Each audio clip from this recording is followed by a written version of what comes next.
Body and Soul. This is a fun talent. If you PvP as holy, well, first of all, good luck. But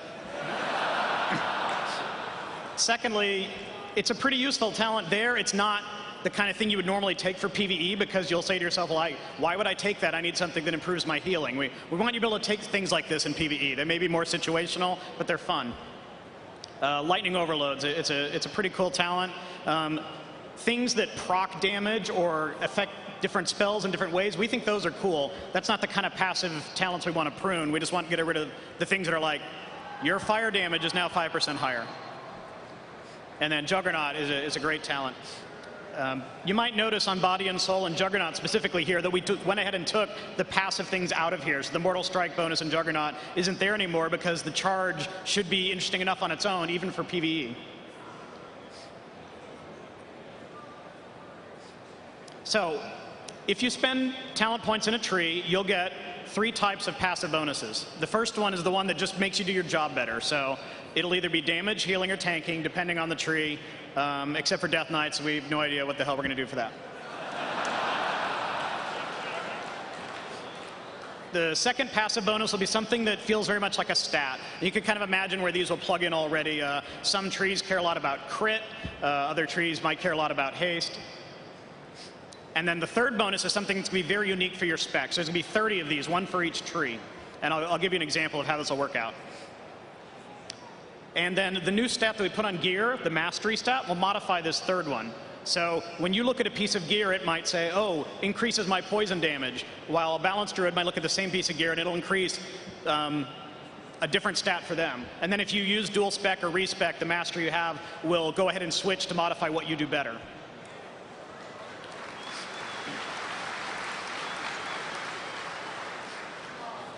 So this is what we want to do with the talent UI for Cataclysm.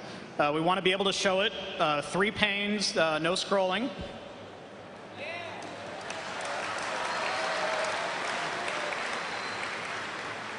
And then you can see the passive bonuses you get for spending points in each tree. You can imagine as you spend an extra point in Assassination, those 3 numbers on the bottom there, melee damage, melee crit, and poison damage would all go up. And then you can see that in the combat tree, melee damage still goes up because you're a rogue, you need to do more melee damage, but then something else might change. In this case, armor penetration. And then subtlety would be different. So there might be diminishing returns so that you don't want to keep piling all of your points into one tree, like you don't want to go 61 into combat or something, but there's also benefits to going sideways into different trees, and you don't have to worry about the specific talent that you get so much as just spending points in that tree. We also put armor penetration as green for the combat tree. This is because this character has Mastery stat on their gear, and it's improving their armor penetration even more. So like we normally show stats that are affected by gear show up as green, in this case the character has most of their points spent in combat, so that's the Mastery stat's going to go. Got all that? Here's some example of passive bonuses. We haven't worked all these out, and this is the kind of thing that's going to take a ton of iteration. But for example, Assassination Mastery might passively improve all of your poison damage. Subtlety might lower energy costs for your attacks. Beastmaster might improve pet damage, and Marksman might improve focus regen, because of course, hunters no longer care about mana.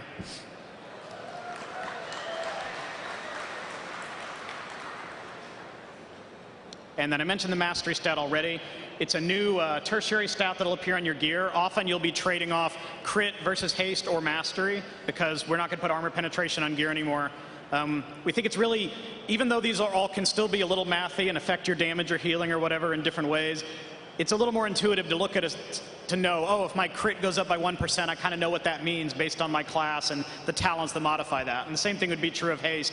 And then for Mastery, you could say, hey, I'm a ret paladin. I know Mastery is going to improve. Well, I'll show you in a second.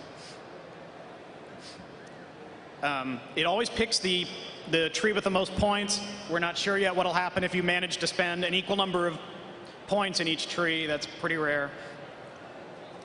And for example, 51 points in Assassination would improve your poison damage. All right, here is a Ret Pally example. And you can see here that because Mr. To the Ground here has spent 58 points in Ret, it gets melee damage, melee crit, and then ability cooldowns would be the one affected by the mastery stat.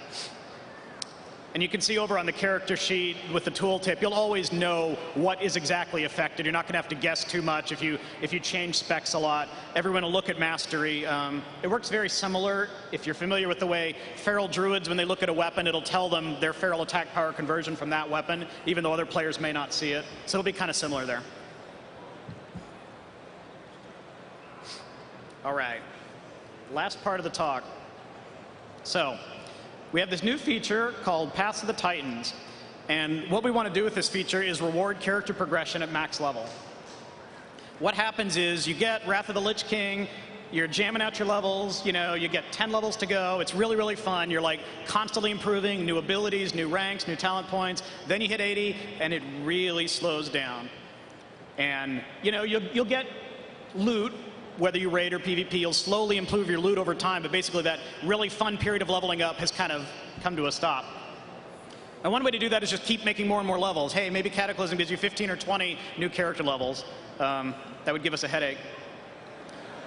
So instead, we wanted to come up with a system that rewards progression at max level without having to necessarily go into more talent points, more abilities.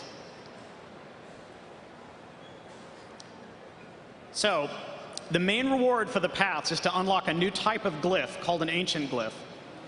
Now, these glyphs work a little differently than the glyphs you're used to from your class glyphs. We're really happy with what Inscription has done, and we think the glyphs have added some depth to the game, but we also think the feature's not 100% there. We've always thought it had a little more potential we could milk out of it, and so we're kind of uniting that with the path system here. They are themed for the Titans. And they're not at all part of the Inscription profession. So Inscription will continue to make your class-specific major and minor glyphs. Ancient glyphs is from an entirely new mechanic here. And one of the exciting things about the paths is they're not class-specific. There's not a rogue path to follow. You guys can debate as long as you want about what's the best path for rogues, and we're all cool with that. But one of the exciting parts is that you can mix and match the specific path you choose to follow with the talent trees you already have.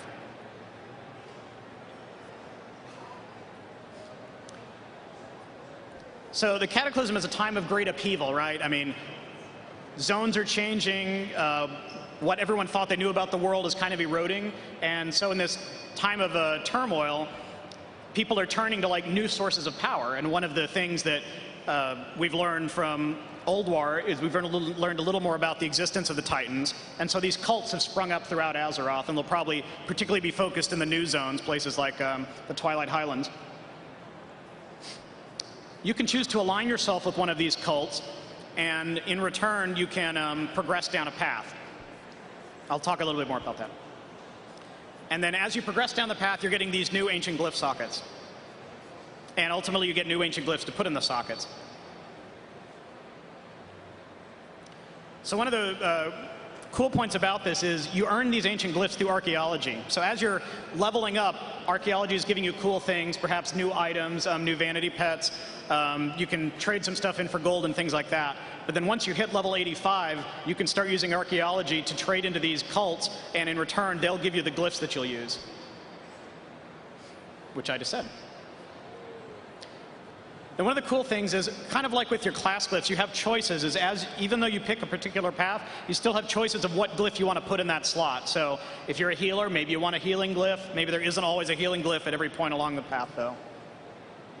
And of course, you can respec. You're not locked into any of these decisions. You have to unlock them originally, but once you do, you can tie it to dual spec or whatever you want. So these are 6 of the known Titans of Azeroth, and 6 of the paths that we might introduce when Cataclysm goes live. You're probably familiar with several of these names.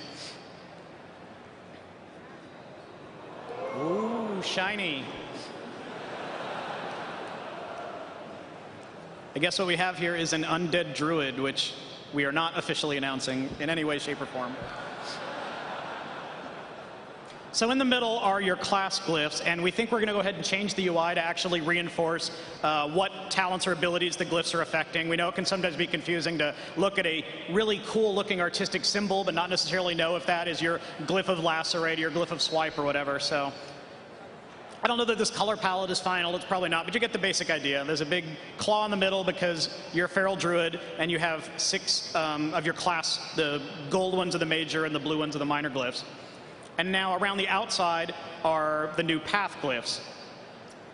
When you start out at level 80, you won't have any path glyphs. You won't get any of them at all until level 85. This is all maximum character level progression stuff. And then slowly over time, you'll earn these new glyphs. You can see we go all the way up to rank 10. I don't think we'll offer rank 10 when Cataclysm first ships, but one of the things we think is cool is to gradually unlock new ranks over time. So in patch, I guess it would be 4.1 or 4.2 would come out. One of the bullet points might be now you can achieve rank 8 in your path. We'll also theme the UI, and maybe even the path itself will change shape depending on which Titan you're aligning yourself with. This is the, lots of lightning here for Golganath. Now, here's some examples of the actual glyphs you'll unlock. Remember, these have to be, I don't want to say generic, but they're not going to be class-specific. They're not going to be modifying your Sinister Strike, for example. They have to be things that might benefit different types of classes. So an example of a rank 1 glyph here is reducing the duration of bleed and stun effects, which can obviously be useful in certain situations. Here's a rank 2 example. Bandages heal targets by additional amount. But if you don't like that one, you can take the Fortification talent instead, which is a clicky ability with a longer cooldown but instant that lets nearby allies take less damage for a little bit. So you can see these are game-changing in some sense. Once you get these, you're going to have a couple more abilities you didn't have before, and you're going to have access to different power you had before, but not a whole new level. And then here's an example of a rank 3. You can see they're getting a little more powerful here. Increases the damage dealt following a critical strike. So you can see a lot of DPS classes might want this, but those with high crit might want it more than others, and say a healer or tank might not find this one as attractive. They might have another glyph they can pick instead in rank 3, or they may choose a whole new path instead.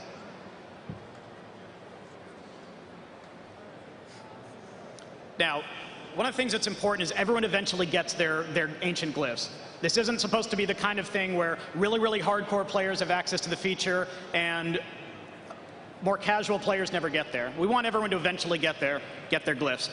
It may be more like raid progression, where the very dedicated hardcore players get them faster, but everyone could eventually get there.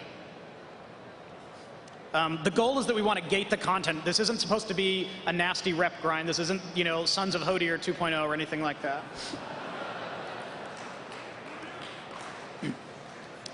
We're not entirely sure how we'll gate it, but we have a concept that maybe there's max progress you can earn per week. So the new rank of glyphs becomes unlocked. You can work towards it, but once you get there, now you're good for a while. The goal really is to get you to want to come back and take a look at your character every now and then, not necessarily to like power level your way all the way through.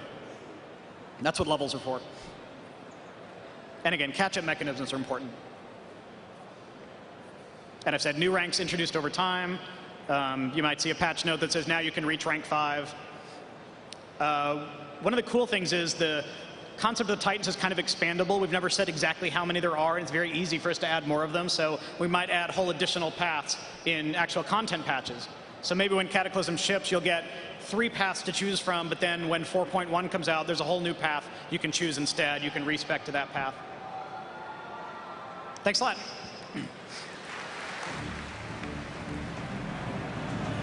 BlizzCon live on DirecTV continues. We are just moments away from the closing ceremonies. Level 80 Elite Tauren Chieftains and Ozzy Osbourne live at BlizzCon. Finally. You're going to see it all right here on DirecTV, live and in high definition. Hello, everybody. I'm Jeff Keighley again with Kat Hunter and Joe Garcia as we count down these final moments of BlizzCon 2009. There's lots more you're not going to want to miss. I think it's going to be an amazing closing ceremony tonight. We saw a bit of Ozzy's rehearsal, and he is going to rock the house tonight. I brought earplugs. I'm ready.